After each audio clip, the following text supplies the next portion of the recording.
नमस्कार दोस्तों, teaching with Shivam में आप सभी का हार्दिक स्वागत है। उत्तर प्रदेश पुलिस हिंदी, अब वर्दी दूर नहीं, वही प्रश्न जो पेपर में आने वाले हैं, वर्दी का जनून। आइए देखते हैं, पहला क्वेश्चन आपकी स्क्रीन पर है कि कौन सी कृति महादेवी वर्मा की है। तो निहार का है, साकेत है, कामायनी है और प्रिय प्रभास है। तो कौन सी कृति, अगर कृति की बात करें भाई साकेत, तो साकेत किसकी रचना है? तो साकेत है मैथिली शरण गुप्त की। किसकी है भैया? मैथिली शरण गुप्त की। तो ये है मैथिली साहब की। अब हम बात करें प्रिय प्रवास, तो प्रिय प्रवास किसने किया भाई? अयोध्या सिंह उपाध्याय की है, अयोध्या सिंह उपाध्याय की है। कामायनी किन किया? तो जयशंकर प्रसाद की है। तो बच्चा कौन? महादेव वर्मा की हो जाएगी निहार का। ऑप्शन ए इस प्रश्न का सही आंसर है निहार का। नेक्स्ट अगला क्वेश्चन है, उर्वशी किसकी रचना है? उर्वशी किसकी रचना है? ऑप्शन ए राम वृक्ष बैनपुरी की, ऑप्शन बी रामधारी सिंह दिनकर की, ऑप्शन सी सियाराम शरण की, ऑप्शन डी आज्ञा की। तो किसकी रचना है उर्वशी? तो उर्वशी जो रचना है वो रामधारी सिंह दिनकर की है। इसकी रचना है रामधारी सिंह दिनकर की। ऑप्शन बी सही आंसर है। रामवृक्ष बैनपुरी की बात करें तो पतितों के देश, इनकी रचना है पतितों के देश और माटी की मूर्तें। सियाराम शरण की बात करें तो इनकी एक नारी नारी अंतिम आकांक्षा, यानी कि नारी है और अंतिम आकांक्षा सियाराम शरण की रचना है। आगे की बात करें तो चिंता और इत्यलम, यानी कि चिंता और इत्यलम किनकी रचना है भैया? तो यह है आज्ञा की रचना है। आइए नेक्स्ट अगला क्वेश्चन आपकी स्क्रीन पर है। जो कठिनाई से मिलता है उसके लिए एक शब्द क्या होगा? ऑप्शन ए दुर्गम, ऑप्शन बी दुर्लभ, ऑप्शन सी अगम, ऑप्शन डी सुलभ।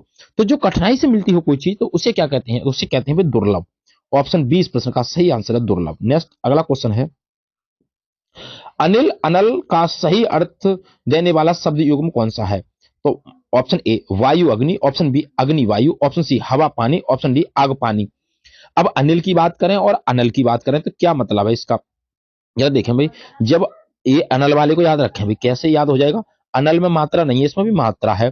तो जब आग लगी तो ये मात्रा जल गई, क्या हो गई? जल गई। तो इसका मात्रा जल गई, तो ये जल गई तो आग हो जाएगा। इसका अनल का क्या हो जाएगा? आग।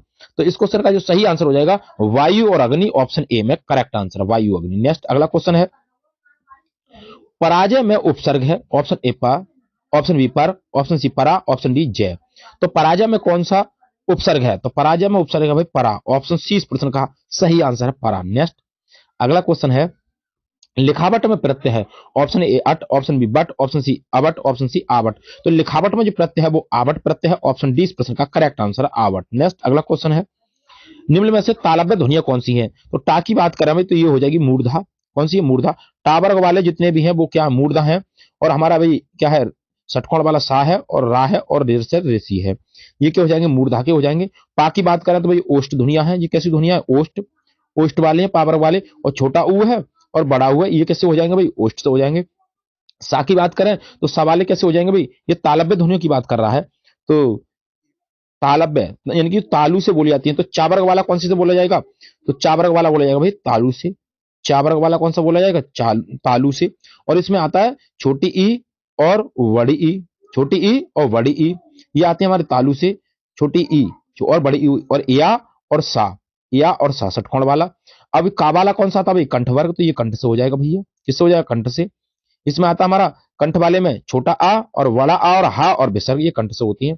तो कौन सा है? ये दो काई वाला सा हो जाएगा तालव्य ध्वनि। ऑप्शन सी करेक्ट आंसर है। नेक्स्ट अगला क्वेश्चन है, लड़के ने पुस्तक पढ़ी वाक्य का काल कौन सा है? तो लड़के ने पुस्तक पढ़ी, ऑप्शन ए सामान्य वर्तमान काल है, ऑप्शन बी पूर्ण वर्तमान काल है, ऑप्शन सी संदिग्ध वर्तमान काल है, ऑप्शन सी संभाव्य वर्तमान काल है। तो लड़के ने पुस्तक पढ़ी का मतलब हो जाएगा पूर्ण वर्तमान काल। ऑप्शन बी इस प्रश्न का करेक्ट आंसर है पूर्ण वर्तमान काल। नेक्स्ट अगला क्वेश्चन आपकी स्क्रीन पर है, अंधेर नगरी नाटक के रचिता कौन है? तो अंधेर नगरी नाटक के जो रचिता है, option A Jaishankar Prasad, option B Mohan Rakesh, option C Bharatendu Harishchandra, option D Bhisham Sahni. तो अंधेर नगरी नाटक के जो रचिता हैं वो कौन हो जाएंगे, ये आपको बताना है। तो हो जाएंगे कौन भाई? भारतेंदु हरिश्चंद्र। ऑप्शन बी इस प्रश्न का सही आंसर है भारतेंदु हरिश्चंद्र। नेक्स्ट अगला क्वेश्चन क्या है, राम की शक्ति पूजा के रचनाकार कौन है? तो राम की शक्ति पूजा के रचनाकार कौन है? Option A Jaishankar Prasad, option B Sumitranandan Pant, option C कहता है सूर्यकांत त्रिपाठी निराला, ऑप्शन डी महादेवी वर्मा। तो राम की शक्ति के पूजा के रचनाकार हो जाएंगे Suryakant Tripathi Nirala. Option B correct answer है। नेक्स्ट अगला है, गोदान किसका उपन्यास है? ऑप्शन ए यशपाल का है, ऑप्शन बी प्रेमचंद का है, ऑप्शन सी भीष्म साहनी का है, ऑप्शन डी अमरकांत का है। तो गोदान किसकी रचना है भाई? तो गोदान हो जाएगा ये उपन्यास प्रेमचंद साहब का हो जाएगा। ऑप्शन बी सही आंसर है प्रेमचंद साहब। नेक्स्ट अगला क्वेश्चन है, बीजक किसकी रचना का संग्रह है? तो बीजक आपको बताना है। Option A Kabir, option B Malik Muhammad Jayasi, option C Surdas, option D Tulsidas. तो बीजक की बात करें तो ये कबीरदास की रचना है भैया। ऑप्शन ए इस प्रश्न का करेक्ट आंसर है कबीर। नेक्स्ट अगला है, प्रेरणार्थक क्रिया क्या है? जो प्रेरणार्थक किसी कराई जाती है, जैसे गिरना, बोलना, कहना। तो सुनना यानी सुन, तो सुनाना। तो ऑप्शन सी इस प्रश्न का करेक्ट आंसर है सुनाना, प्रेरणार्थक क्रिया हो जाएगा। नेक्स्ट अगला है, निम्नलिखित में से तद्भव शब्द आपको बताना है। जो हिंदी का शब्द हो तो बोले तद्भव, और अगर बोले संस्कृत का शब्द तो हो जाएगा भैया कौन सा? तत्सम। तो अचरज, ऑप्शन बी अंधकार, ऑप्शन सी अंगरक्षक, ऑप्शन डी आशा। तो कौन सा हो जाएगा? तो इसमें आपको बताना भाई तद्भव शब्द जो हिंदी से आया हो तो हो जाएगा भाई अचरज। क्या हो जाएगा? अचरज। ऑप्शन ए इस प्रश्न का करेक्ट आंसर है अचरज। नेक्स्ट अगला है, महोत्सव का संधि विच्छेद आपको बताना है। ऑप्शन ए महु प्लस उत्सव, ऑप्शन बी महा प्लस उत्सव, ऑप्शन सी मही प्लस उत्सव, ऑप्शन डी महा प्लस उत्सव। तो महोत्सव का सही संधि विच्छेद हो जाएगा महा प्लस उत्सव। ऑप्शन बी इस प्रश्न का करेक्ट आंसर है महा प्लस उत्सव। नेक्स्ट अगला है, हिंदी में प्रचलित अंग्रेजी शब्द कहे जाएंगे, कैसे कहे जाएंगे? ऑप्शन ए तत्सम, ऑप्शन बी देशज, ऑप्शन सी तद्भव, ऑप्शन डी विदेशी। तो हिंदी में जो प्रचलित अंग्रेजी शब्द है वो क्या कहलाते हैं? तो वो कहलाते हैं विदेशी शब्द। ऑप्शन डी इस प्रश्न का करेक्ट आंसर हो जाएगा विदेशी शब्द। यदि प्रश्न आपको अच्छे लग रहे हैं तो वीडियो को ज्यादा से ज्यादा शेयर करें और लाइक करें, और कमेंट बॉक्स में अपना सुझाव भी देते रहें। आइए नेक्स्ट अगला अगला क्वेश्चन है, कौन सा वर्ग काम की तलाश में गांव से शहर आता है? ऑप्शन ए शिक्षित वर्ग, ऑप्शन बी उच्च वर्ग, ऑप्शन सी अशिक्षित वर्ग, ऑप्शन डी इनमें से कोई नहीं। तो कौन सा वर्ग है? तो वो हो जाएगा अशिक्षित वर्ग। ऑप्शन सी इस प्रश्न का करेक्ट आंसर है अशिक्षित वर्ग। नेक्स्ट अगला है, बधु उत्सव का संधि विच्छेद रूप आपको क्या बताना है? बधु उत्सव का। ऑप्शन ए बध प्लस उत्सव, ऑप्शन बी बध प्लस उत्सव, ऑप्शन सी बधु प्लस उत्सव, ऑप्शन डी बधु प्लस उत्सव। तो बधु उत्सव का हो जाएगा बधु प्लस उत्सव हो जाएगा। ऑप्शन सी इस प्रश्न का करेक्ट आंसर है बधु प्लस उत्सव। आइए नेक्स्ट अगला देखते हैं। अगला क्वेश्चन क्या है? नेक्स्ट क्वेश्चन कहता है, वर्ष 2009 में व्यास सम्मान किसे प्रदान किया गया था? वर्ष 2009 की बात करें तो व्यास सम्मान किसे प्राप्त किया गया था? Option A Nasir Sharma, option B Leeladhar Jagudi, option C Mamta Kalia, option D Narendra Kohli. तो किससे प्राप्त हुआ था? तो ये हुआ था नासिर शर्मा को। किसके लिए हुआ था? तो इनकी एक कृति है भाई कागज की नाव। कागज कागज की नाव के लिए इन्हें 2009 में व्यास सम्मान पुरस्कार हुआ था। अब ये बात कर रहे हैं पुरस्कार 2019 में, कब? 2019 में। लेकिन ये किताब प्रकाशित कब हुई थी? तो ये प्रकाशित हुई थी 2014 में। 2014 में ये पुस्तक जो क्या क्या हुई थी? प्रकाशित हुई थी, कागज की नाव, नासिरा शर्मा द्वारा लिखी हुई। लेकिन इनको सम्मान कब मिला था? 2019 में व्यास सम्मान इन्हें मिला था। आइए नेक्स्ट अगला क्वेश्चन है भैया, भारतीय संविधान में 22 भाषाओं को आधिकारिक भाषा का दर्जा दिया गया है जिनमें ये भाषा शामिल नहीं है। Option A Maithili, option B Manipuri, option C Bodo, option D Bhojpuri. तो कौन सी भाषा है जो 22 भाषाओं में शामिल नहीं है? तो भैया वो भाषा हो जाएगी भोजपुरी।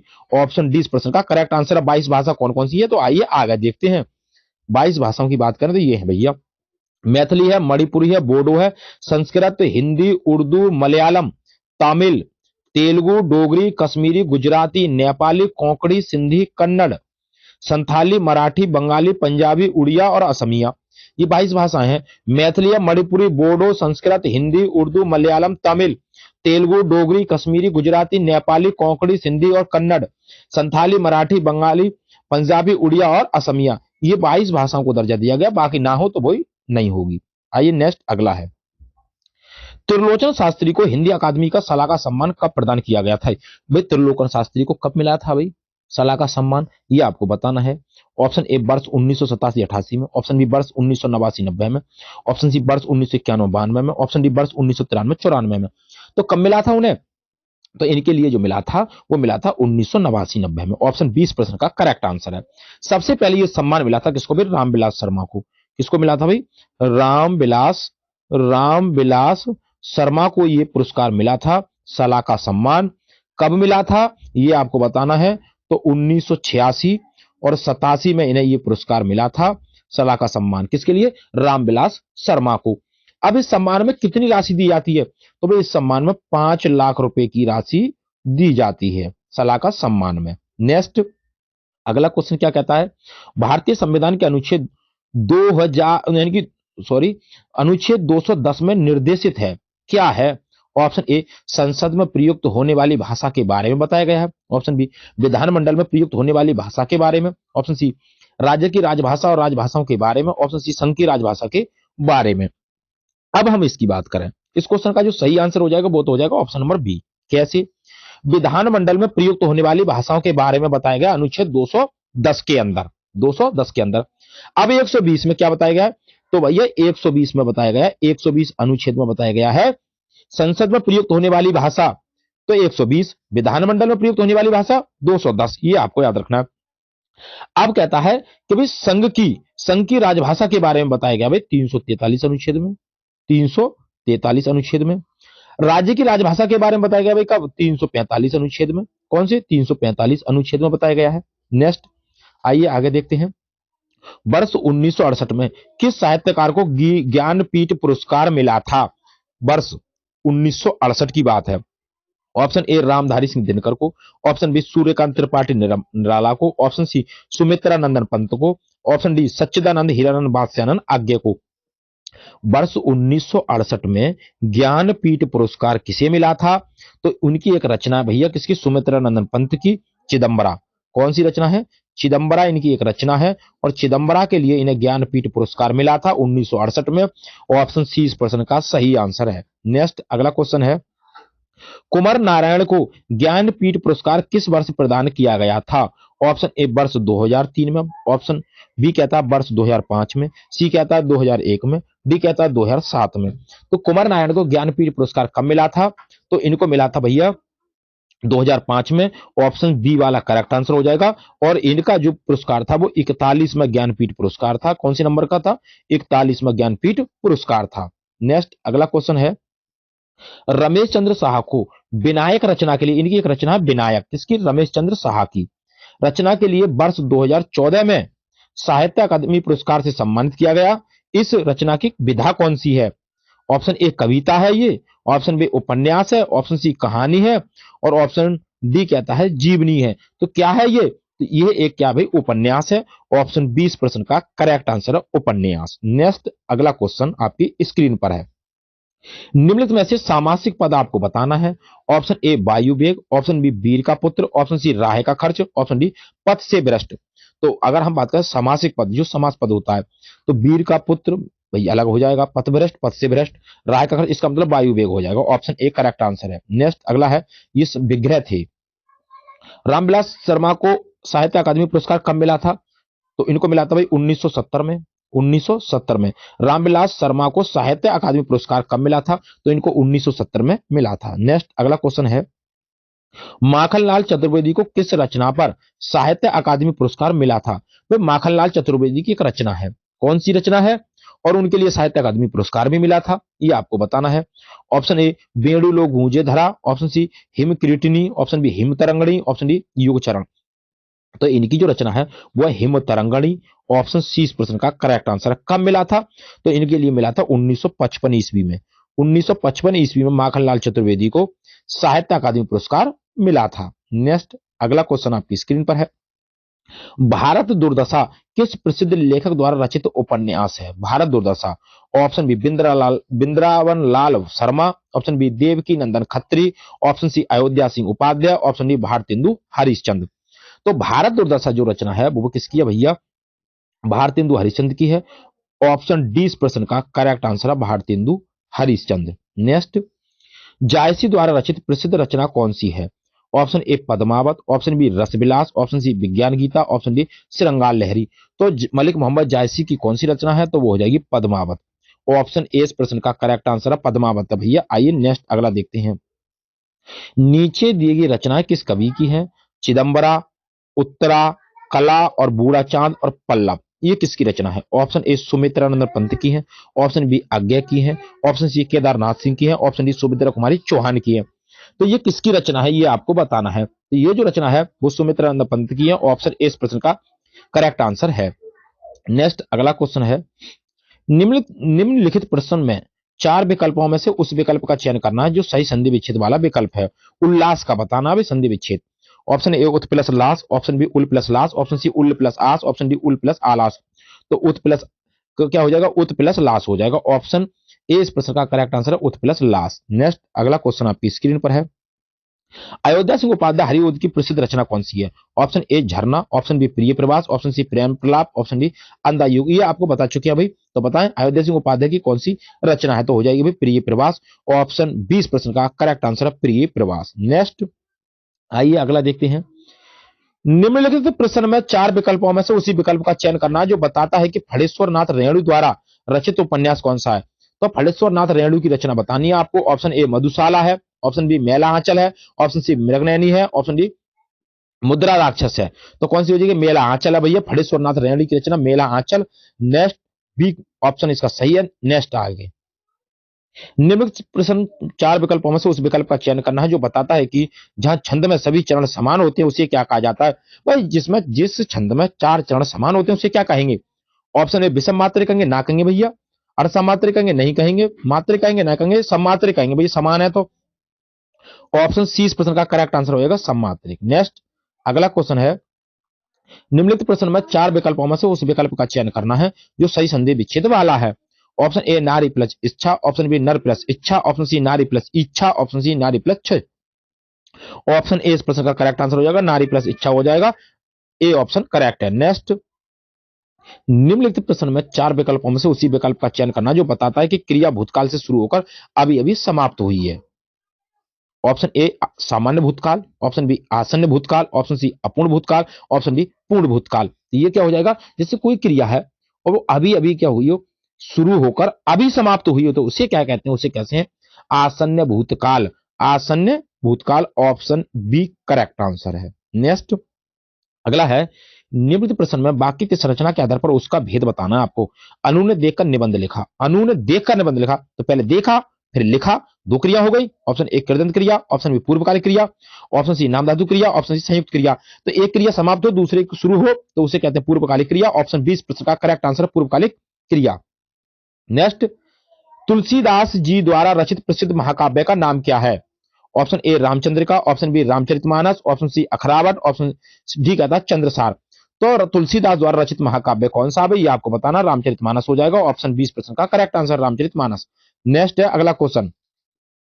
रंगभूमि किस प्रसिद्ध लेखक द्वारा रचित उपन्यास है? ऑप्शन ए प्रेमचंद का है, ऑप्शन बी हरिशंकर परसाई का है, ऑप्शन सी धर्मवीर भारती का, ऑप्शन सी विष्णु शर्मा का है। तो किसका रंगभूमि? प्रेमचंद साहब का। ऑप्शन ए करेक्ट आंसर हो जाएगा प्रेमचंद। नेक्स्ट अगला है। ये कहता है इनमें से कौन सी जयशंकर प्रसाद की प्रसिद्ध रचना है? ऑप्शन ए परिमल है, ऑप्शन बी नीरजा है, ऑप्शन सी डी कहता है अनामिका है, और सी कहता है कामायनी है। तो अभी हमने बताई थी जयशंकर प्रसाद की रचना कौन सी है? कामायनी है। ऑप्शन सी इस प्रश्न का करेक्ट आंसर हो जाएगा कामायनी। नेक्स्ट अगला है। ये कहता है वर्ष 2017 का साहित्य अकादमी पुरस्कार किस लेखक को दिया गया? ऑप्शन ए रामदास मिश्र को, ऑप्शन बी रमेश कुंतल मेघ को, ऑप्शन सी कहता है रमेश चंद्र शाह को, ऑप्शन डी मृदुला गर्ग को। तो किसे दिया गया था? 2017 में साहित्य अकादमी पुरस्कार मिला था, तो ये मिला था भाई किसको? रमेश कुंतल मेघ को। ऑप्शन 20 प्रश्न का करेक्ट आंसर है। कब मिला था? 2017 में मिला था। किस लिए मिला था ये आपको बताना भाई। तो पुस्तक का नाम है विश्व विश्व उस पुस्तक का नाम है जिसे मिला था इनके लिए रचना पुष्प मिथक सरित सागर। मिथक सरित सागर कृति के लिए इन्हें क्या मिला था? साहित्य अकादमी पुरस्कार मिला था रमेश कुंतल मेघ के लिए। तो उम्मीद करता हूं दोस्तों हिंदी विषय से संबंधित जो महत्वपूर्ण प्रश्नों की श्रृंखला थी आपको पसंद आई होगी। यदि वीडियो अच्छी लगी हो तो वीडियो को ज्यादा से ज्यादा शेयर करें और लाइक करें, और कमेंट बॉक्स में अपना सुझाव अवश्य दें। चैनल पर नए हैं तो चैनल को सब्सक्राइब करें और लाइक करें। ऑल द बेस्ट, थैंक्स, जय हिंद, जय भारत।